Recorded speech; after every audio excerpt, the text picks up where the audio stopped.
हट जाओ, अब मैं वहाँ कविता पढ़ूंगा, बीच में हल्ला नहीं करना।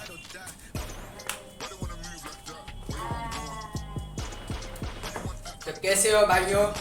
The road not taken Kavita English में तो सबों ने पढ़ा ही होगा, लेकिन हिंदी में कितनों ने पढ़ा है? आज उसको हिंदी में सुनेंगे। हिंदी में उसको पढ़ने में अलग ही मजा है। ऐसा लगता है कि कहानी चल रहा है, कविता जैसा लगता नहीं है। लेकिन आज देखते हैं हिंदी में कैसा लगता है।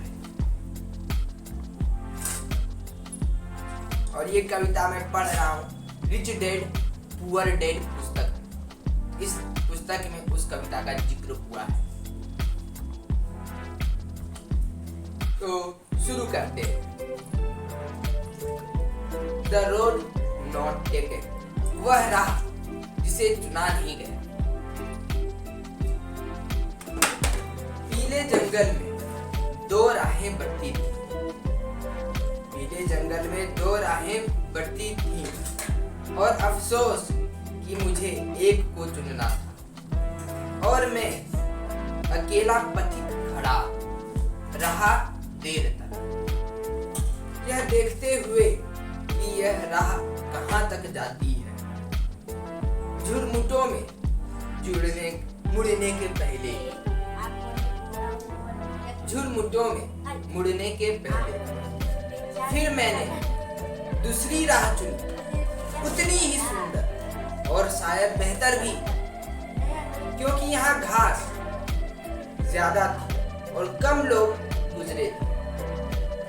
हालांकि लोगों के गुजरने से यहाँ भी उतना ही नुकसान हुआ था, और दोनों ही उस सुबह बराबर थी। पत्तियों पर काले कदम नहीं थे, और मैंने पहली को अगली दिन के लिए रखा, पर यह जानते हुए कि किस तरह रास्ते निकलते हैं।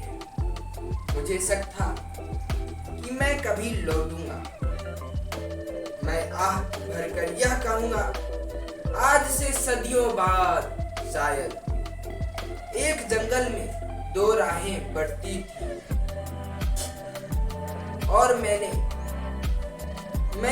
कम चली हुई राह को चुना, और इसी बात से सारा फर्क पड़ा। तो यहाँ पर कविता पूरी हो गई है, the road not taken Hindi में। तो आपको हिंदी में यह कविता सुनकर कैसी लगी कमेंट करके जरूर बताइएगा।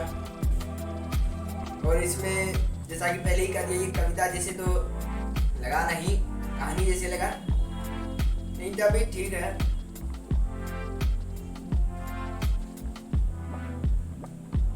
सबसे लास्ट लाइन जो दो ठो है वो सबसे ज्यादा मेरे ख्याल से महत्वपूर्ण है इसमें। मैंने कम चली हुई राह को चुना, और इसी बात से सारा फर्क पड़ा।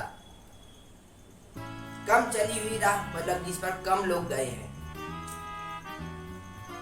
तो आप भी अगर कम चली हुई रास्ता चुन रहे हैं तो तैयार रहिए, आपका भी और दूसरों का बहुत सारा अंतर होगा, बहुत फर्क पड़ जाएगा, जो आप सदियों बाद कहेंगे रॉबर्ट फ्रॉस्ट के अनुसार। तब तक के लिए धन्यवाद। तुमको भी कुछ कहना है? गाना बनिया करेंगे।